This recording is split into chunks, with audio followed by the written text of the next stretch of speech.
Here we come to see the world under attack. Here we go hard and never fail. We don't back down. You can't stop the fire we breathe. Defending the world from aliens and things. It's the Tubular. It's the Tubular. It's the Tubular. It's the Tubular. It's the Tubular. It's the Tubular. It's the Tubular. It's the Tubular. We go hard. We go hard. We go hard. We go hard. We go hard. We go hard. Defending the world from aliens and things. Guardians. It's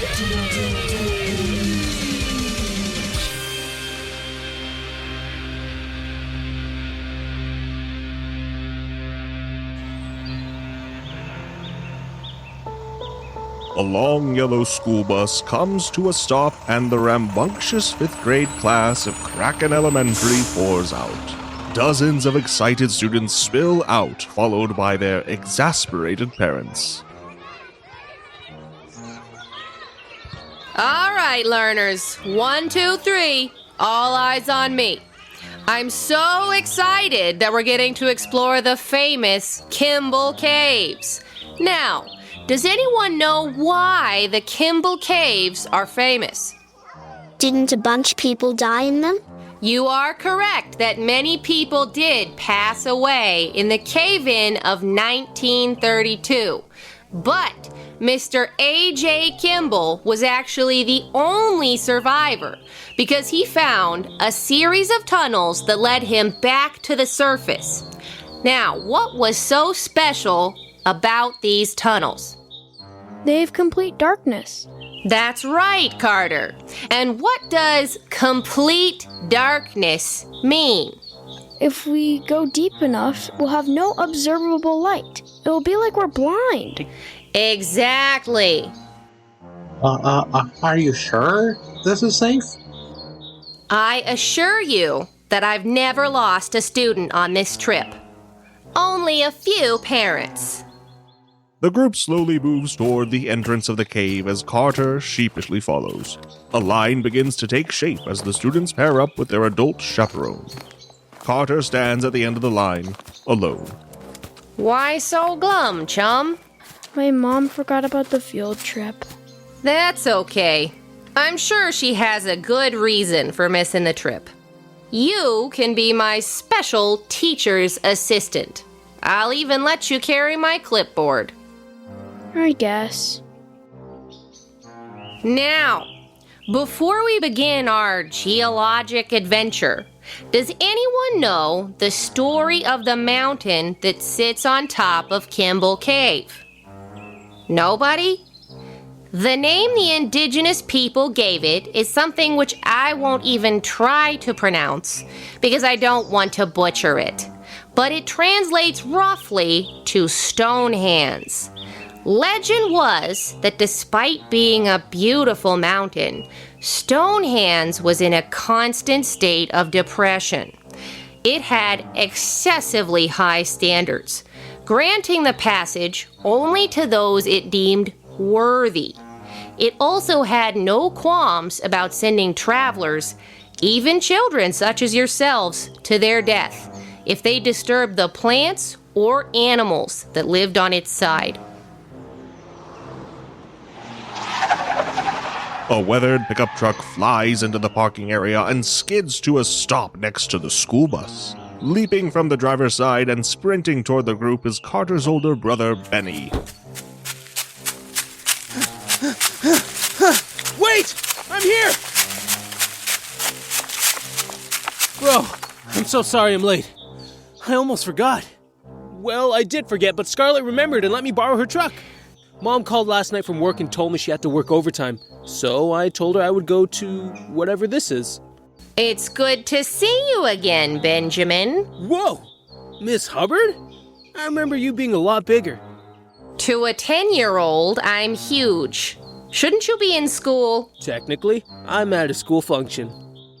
A school you currently attend? I'm sure my mom called his school and gave permission for him to be here. Benny would never just skip school. That is correct.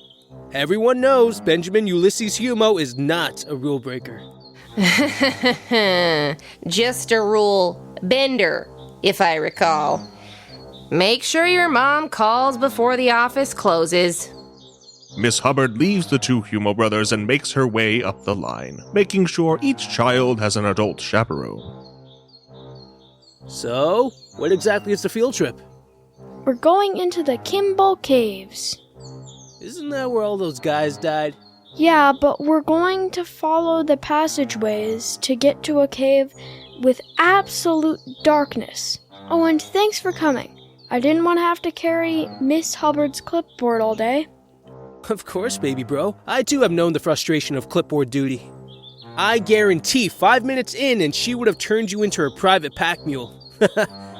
I remember one field trip I carried her backpack, clipboard, and her gallon water jug. As the field trip progresses, the two brothers gradually fall farther and farther behind the group, as they are more engrossed in their personal conversations than the lesson that Miss Hubbard is attempting to teach the class. Humos, keep up! There's gonna be a quiz when we get back to school. Seems like nothing ever changes. We better catch up. We don't have to. She's just reading off of the tour guide flyer she got from the guest center. I grabbed a copy while she wasn't looking.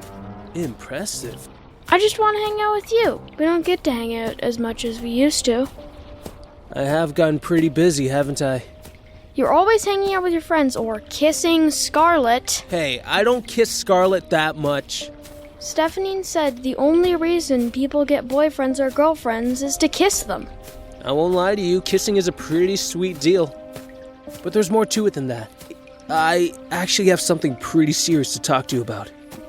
I'm not going to take the blame for anything until you pay me for the last time I did it. You know I'm good for it. That's not what we need to talk about. You know I'm about to graduate high school, right? Mom says that is when you have to start taking real responsibilities. And what do we know Mom means by responsibilities? That means you're not allowed to have any fun anymore.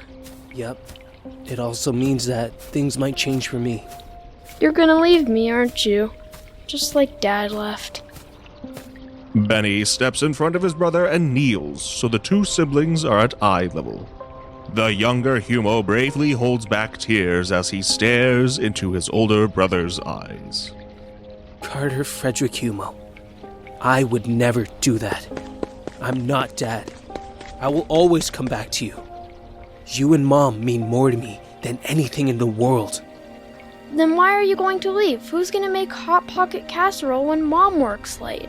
Buddy, just because I may not be home every day doesn't mean that I don't care about you. No, you can leave. Hot Pocket casserole isn't even that good. Carter, stop! We're not supposed to go this way! Benny! Ah!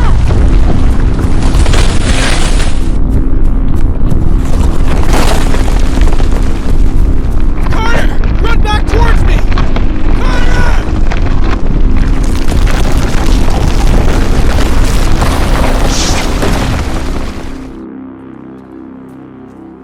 Ha-Nuel and Scarlett sit on a small patch of grass under a tree in the Vermilion High School quad. Students casually move about and enjoy a small break from class. Scarlett is laying down with her eyes closed while Ha-Nuel sits cross-legged next to her. The two teens look around and lean in close to each other. Jay and Gwen. No sis allowed. You and Gwen? Girls only. Me and Benny. Skirt squad. Good one. Jay and Benny? Rocket powered.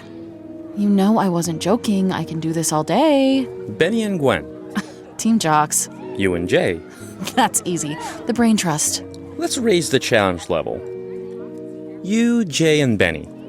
The rejects. You, Gwen, and Jay. No boys allowed. Me, Gwen, and Jay. The good kids. Aw, that's adorable. Benny and the team did not find it adorable when I spent an hour-long bus ride to an away game pairing them off. Speaking of your beau, did I hear correctly that he just got in your truck and left? Isn't he worried that he's gonna get in trouble for skipping school? Carter needed a chaperone for a field trip. When it comes to his brother, Benny will do just about anything, damn the consequences. It's one of his best qualities. That boy of yours is quite the catch. I'm not into guys, and I can see he checks almost all the required boxes. How are things between you two? Good. Really good. I'm actually tempted to say great, but I don't want to, invite the universe to... Anyway. I never seriously thought of him in that way before he kissed me. Honestly, I'd never really thought of anyone that way before. Scarlett, I'm gonna ask you a serious question, and I'm not gonna be upset no matter how you answer. Okay. Are we friends? Of course we are. Why would you ask me something like that? We literally saved the city together on multiple occasions. That doesn't automatically make people friends. You could have just considered us work associates or something. Ha-Nuel, you know me. I don't make friends very often, so if I'm saying you're my friend, you're my friend. Why are you being so weird? I was gonna ask you a question that if I was just a work associate, it would have been creepy. If I'm a friend, it's okay. Shoot. I have no secrets. Kind of. That's not entirely true. How are you guys handling mismatched sexual energy? What? Benny's reputation is pretty well known. I've lost track of if he has more angry male or female exes. It's actually even. We joke that I could be the tiebreaker. And that leads us to you. Do you have a label yet? I've always got an ace or demi vibe from you. I've never really put a label on myself before. That's totally fine. I was just worried that mismatched energies might have caused a little drama for you guys. I thought it was going to be really tough at first, but Benny's been really great. That shows you he really cares. I do kind of sort of feel guilty because he's the one making changes and I just get to stay the same. Are you forcing him to change? Did you give him an ultimatum or anything? Of course not. Then you have nothing to feel guilty about. Benny's more than mature enough to assess if the changes he has to make are worth it to him. I know, I wish there was something I could do to make him... I don't know, just to show him that I appreciate it. Do you think you love him? You know I've loved Benny for years. You know what I mean. You guys have been best friends and you've loved them that way. Do you love him more than you did before? I really think I do. If you love someone, you tell them. Even if you're scared that it's not the right thing. Even if you're scared that it will cause problems. Even if you're scared it will burn your life to the ground. You say it and you say it loud. And then you go from there. The two teens look around and lean in close to each other. What's up, GAIA? We just registered an enormous ley line energy fluctuation in the mountains outside Dragon Cove. That's where Benny went. The Pyre Paladin's signal was in the area, but it's clouded by whatever creature has just sprung to life. Ugh. Why can't these monsters wait until after school? I'm running out of excuses to miss class. I'm with Chase, so we'll need 2 portals. Pan, can you meet us there? Was that ever in question? This energy spike is one of the largest I've ever seen. We're going to have to armor up and be prepared to bring the Titans into play immediately. As the ground beneath their feet finally stops moving, Benny struggles to stand. Surrounded in darkness, the older Humo brother wildly feels around in an attempt to find his younger brother. He reaches into his pocket and pulls out a small cylindrical object and bends it in the middle. The glow stick gives off a faint green light as he scrambles over fallen rocks.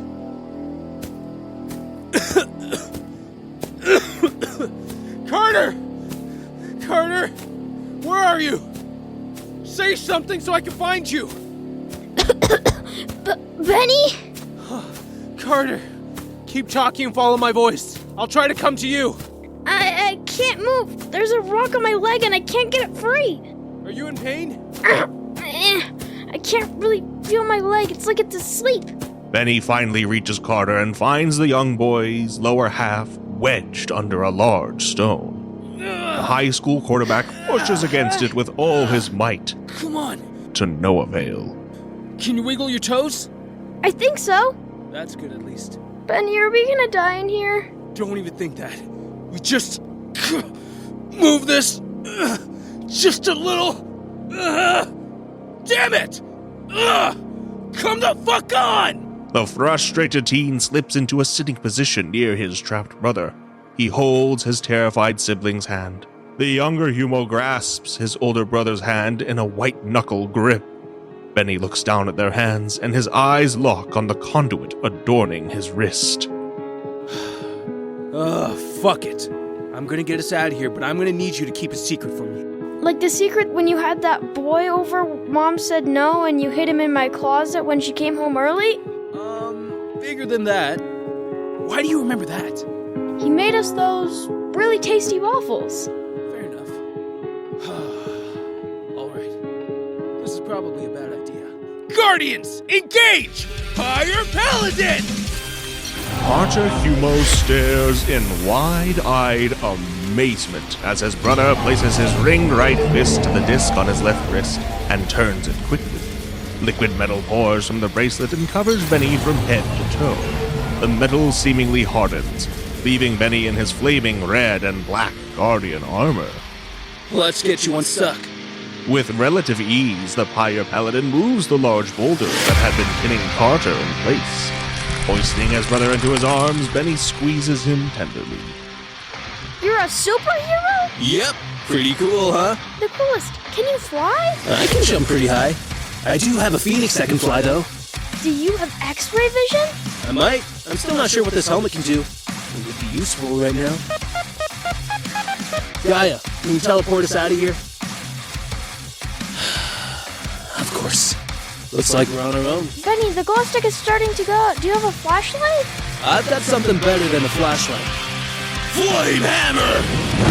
The elemental weapon forms in his gauntleted hand, and the head of the hammer ignites, giving it the appearance of a magical torch. Let's start our climb up and out of here. We need to go down first. Buddy, going deeper isn't going to help us. AJ Kimball found passages deep in the cave that helped him get out. You sure? Yep, it was on the pamphlet. Okay, you're the cave expert. The quintet of Gwen, Scarlett, Ha-Nuel, Jay, and Pan exit their portals and immediately survey the area. Other than the mountain at their back, they are faced with an idyllic nature scene. Animals move out calmly, in juxtaposition to these tense heroes. Does anyone see anything? Other than some deer staring at us, there's nothing here. I've said it 4 times. This time, it's gonna be an invisible monster. I know it. An invisible monster would definitely be an interesting challenge. Luckily, our visors have thermal vision. What if it doesn't produce heat? It could be gaseous or liquid. Are you saying we could be breathing it in right now? Oh, it is theoretically possible. GAIA, are you certain this is the location? I am. Sensors show you are all standing in the middle of a mystical swarm of energy. Any sign of Paladin signal? Negative. Paladin was in this area before the storm occurred.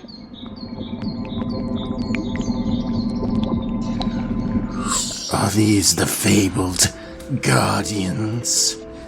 You consider yourselves the protectors of this world, even though you have never scratched its sedimentary skin.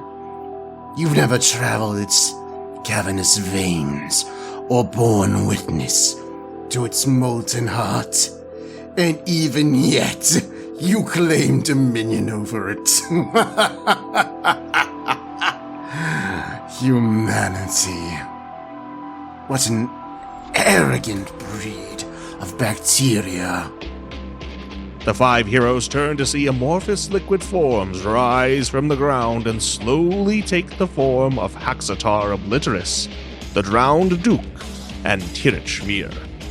The svelte form of the Taumaturge is dwarfed by the giant Triceraton and the mechanical hexapod carrying the chrysalis of Tirich Mir.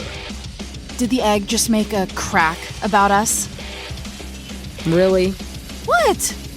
Benny isn't here, so someone had to say it. I would have figured he would have made a Humpty Dumpty reference. He is a big fan of rhymes. My money would have been on a what came first reference. We've talked about this. No playful banter in front of the supervillains. Now is not the time for your foolishness. Tirich, I will not allow your evil to spread here on the surface. Who are you to speak to the Dark Lord this way? Haxatar will crush your puny blue head.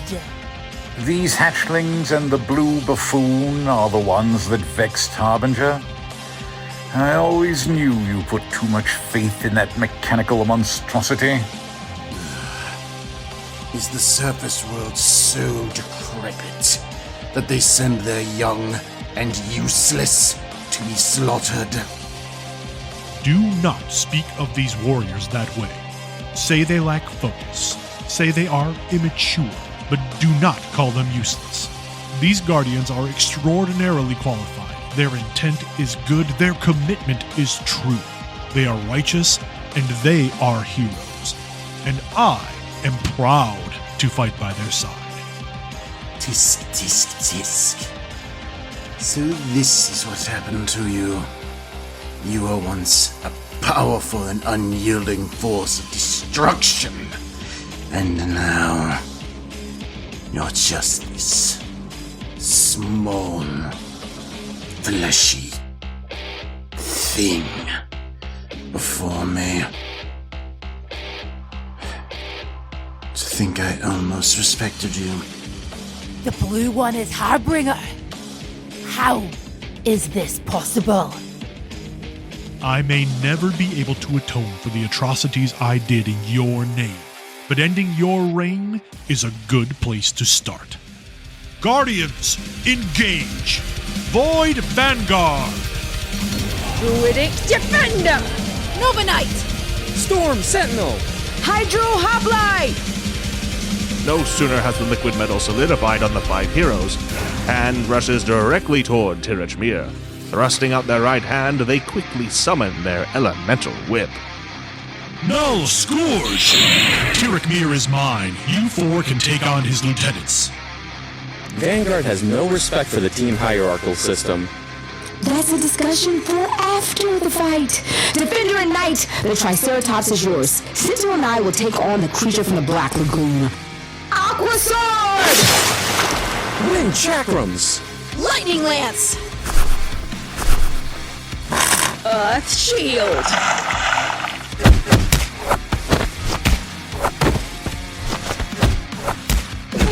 I always knew you were arrogant, but I would never think you were so foolhardy to enter battle in your chrysalis form.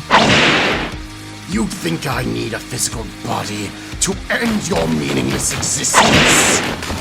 Perhaps when you were in your metal skin, you might have believed a minor challenge. But now, this is laughable.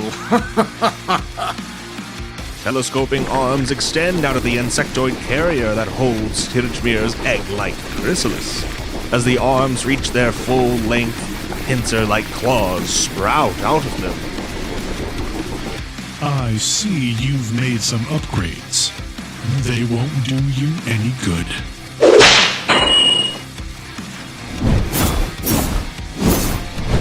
You foolish human. You think you're a master of water. You face a thaumaturge of the highest order. Thaumaturge? That's not a term you hear every day. I just think it means he's a magic user or something.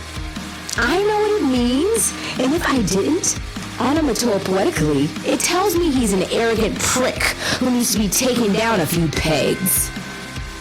The Hydro Hoplite blasts a powerful stream of water from her elemental weapon at the drowned Duke. With a simple gesture, they redirect the attack, causing it to slam harmlessly into the ground. Your attack is nothing more than a mere parlor trick. How about you, Stormcaller? Haxatar claims you are quite the worthy adversary. All right, Gilly. Before I blast you into next week, what is with you guys calling me Stormcaller? Two things, you insolent whelp. First, I am the drowned Duke, Thaumaturge of the First Order, the right hand of the Dark Emperor. Second, deny it all you want, but the energy pulsing within you is undeniable. Kudos on being condescending and ominously vague. Cyclone Fury!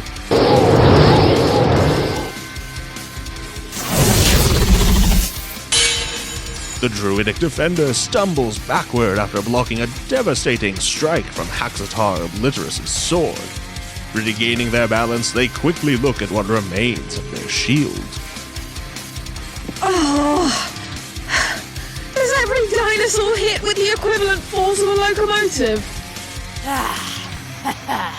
Which one of you bugs wants to be crushed by Haxatar first?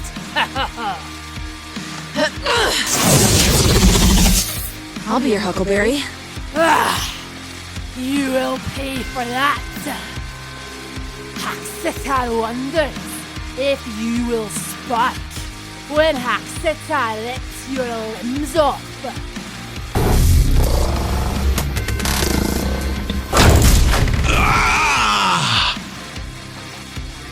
One of Tirich Mir's pincer claws grabs a hold of the Void Vanguard's wrist and immediately jerks them off the ground.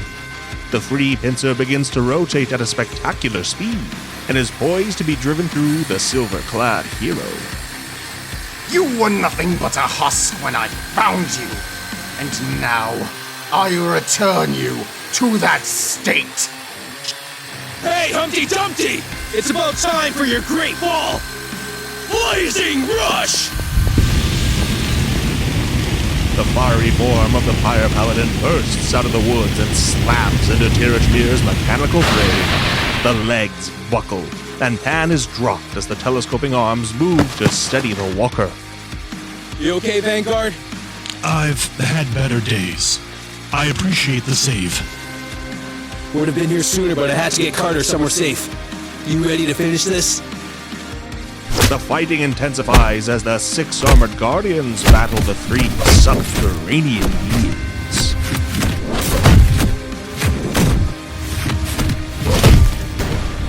Defender? Is that you?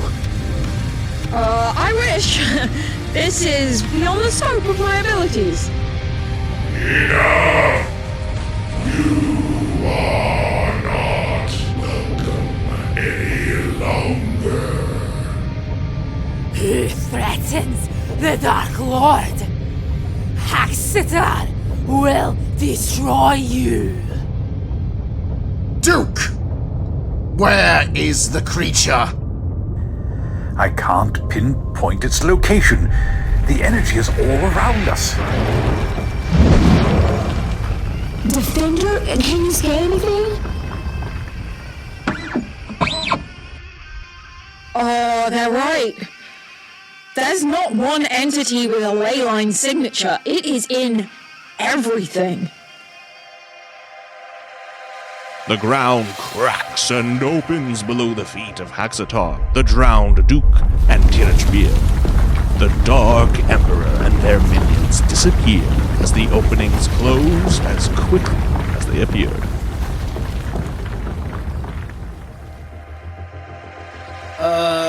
Does this count as a win? What just happened? Where's the GeoMonster? Anyone have any theories? Are we dealing with an invisible monster?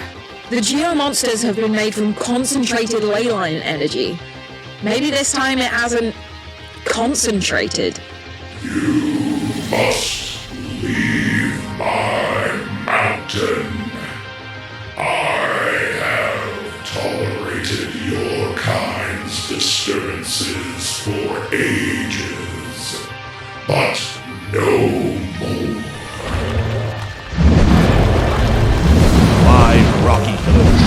of the ground, forcing the Guardians to form a tight perimeter. The ground below their feet rises up, lifting them stories into the air. The heroes can only watch in disbelief as a small mound begins to grow below them, and it takes the shape of a humanoid head. Soon they are faced with an enormous rock face staring at them with curious eyes. If I can only find peace by ending your kind, then so be it. Oh, this is bloody outstanding! The entire mountain is the GeoMonster! Does anyone else feel weird? Kind of like a tingling? The armor of all 6 heroes returns to the conduit, leaving them defenseless in the palm of the sentient mountain. Not force me to do this. The rocky appendage and head retract back into the ground, leaving the repowered heroes bewildered next to the base of a mountain.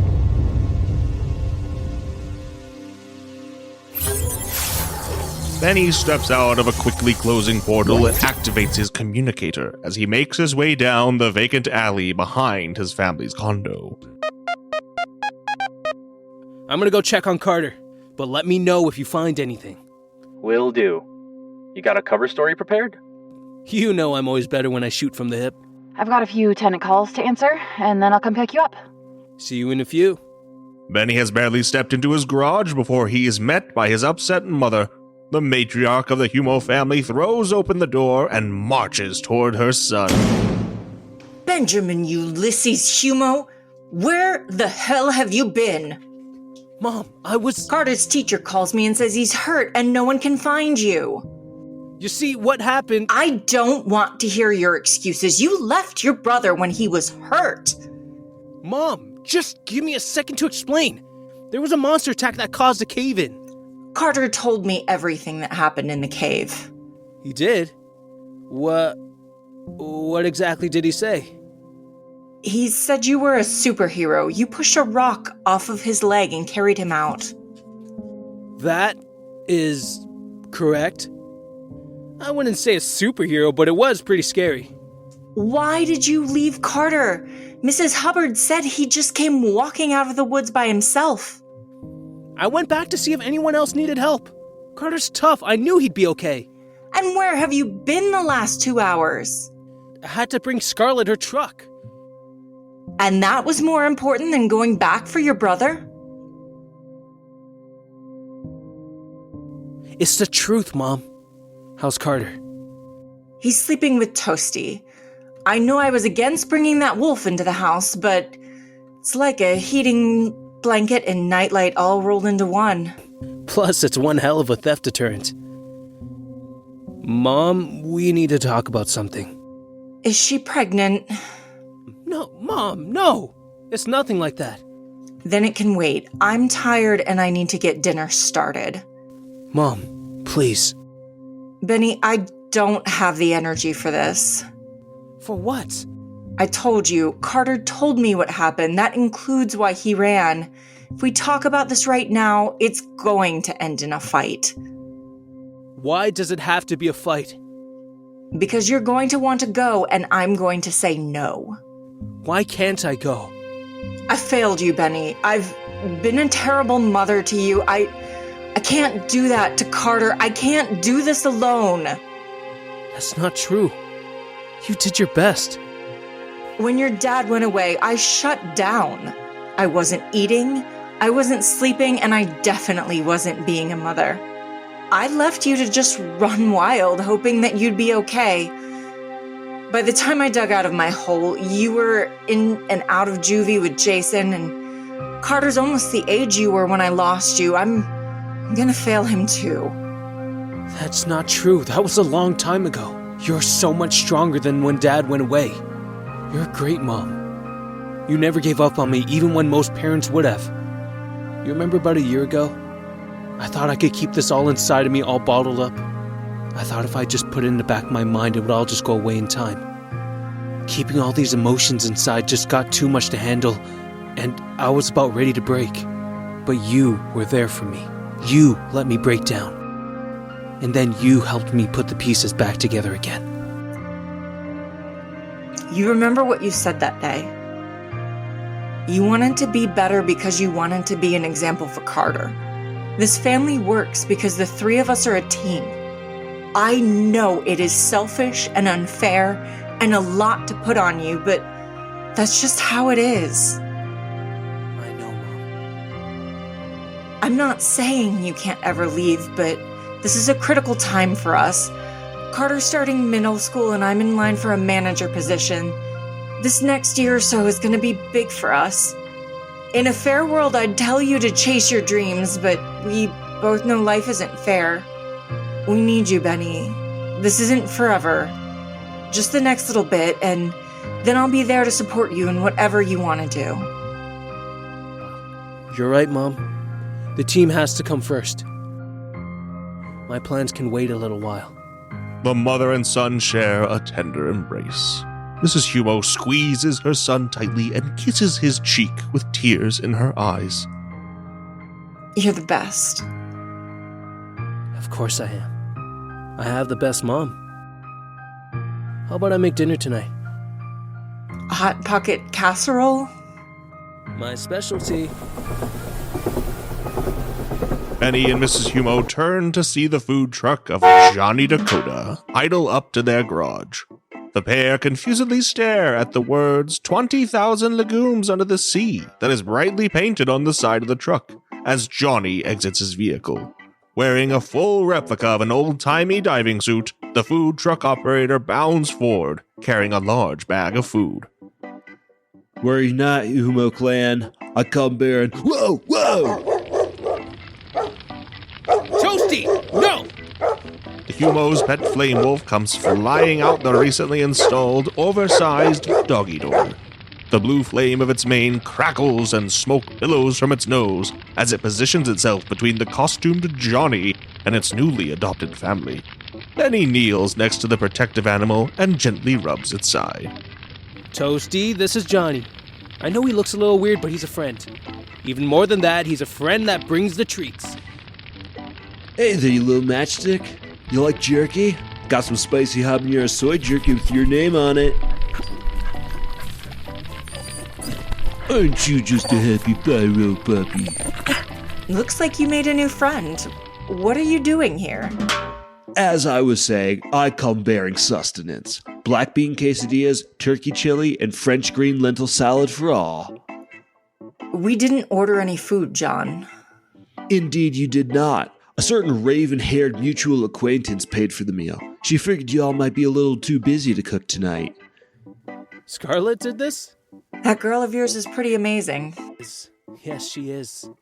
Taking the bags of food from Johnny, Mrs. Humo heads back into the garage, with Toasty eagerly sniffing the air behind her. Come on, Toasty. Let's see if Carter's hungry. You really didn't have to bring the food over here, Johnny. I could have come and picked it up. What's the point of having a kitchen on wheels if you can't surprise your friends every once in a while? Everything okay? I'm getting some seriously clouded vibage from you. I thought I had a pretty big decision to make, but it seems like I really don't anymore. Were you planning on popping the question your mom talked you out of it? What? No! Oh, calm down, mi amigo. All I'm saying is that yours and Scarlett's auras have been perfectly entwined lately. Things with Scarlett couldn't be any better. That's another reason why my decision became a non-decision. Pan and I have been working on getting the Enduring Enterprise working again. It's still a long way off, but there's a chance we can get it to fly. You talking about going off planet? Because that would be one righteous journey. I was thinking about it, but then I realized there are people here that really need me. Is it selfish to want to leave your family and go on your own adventure? Dude, that's a gnarly one. We all start our lives thinking we're all riding the same big wave on a shared longboard, you know? Mom goes left, you and Carter go left. Mom pulls off a sick aerial, and you're just holding on for dear life. But it ain't until you're older that you realize you're on your own board, and your mom was just keeping you from falling. Now you're at the point where she's let go, and it's up to you whether you keep riding the family wave or carve off and look for your own bomb. But what if leaving causes my family to wipe out? I don't know what to do, Johnny. My family needs me, but this might be a once-in-a-lifetime opportunity. What would you do? Yo, I'm all about taking off on your own wave, bruh. Don't get me wrong, family is crucial, and there's no denying that we all got obligations to them. But like my boy Billy Shakespeare said, to thine own self be true. Your family's a huge part of you, but that ain't all you are. Sometimes you gotta chase your own heavy one and give them the trust and support to do the same. Why can't there be an easy answer? The greatest decisions are never easy, but I can guarantee you this, there is no wrong answer to this question.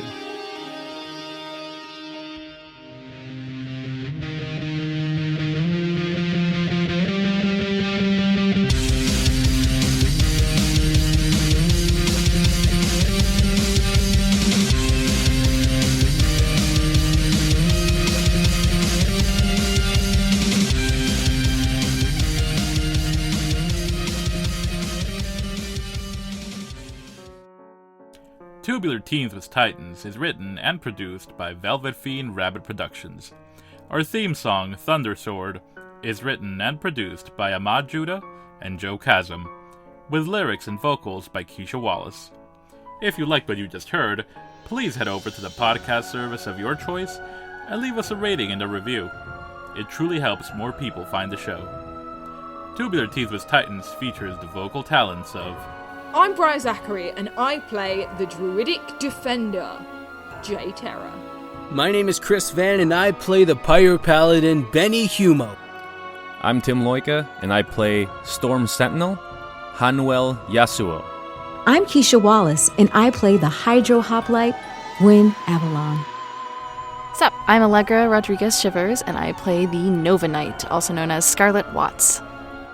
I'm Shane Cochran, and I voice Erald.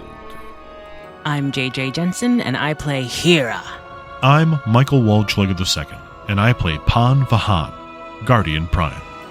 I'm Noah, and I play Johnny Dakota. Kyle Gould as Reginald Thaddeus III. I'm Jerry Kokich, and I play the Drowned Duke. I'm PJ Argento, and I voice Tirich Mir. Hi, I'm Sarah Roberts, and I play Desdemona George.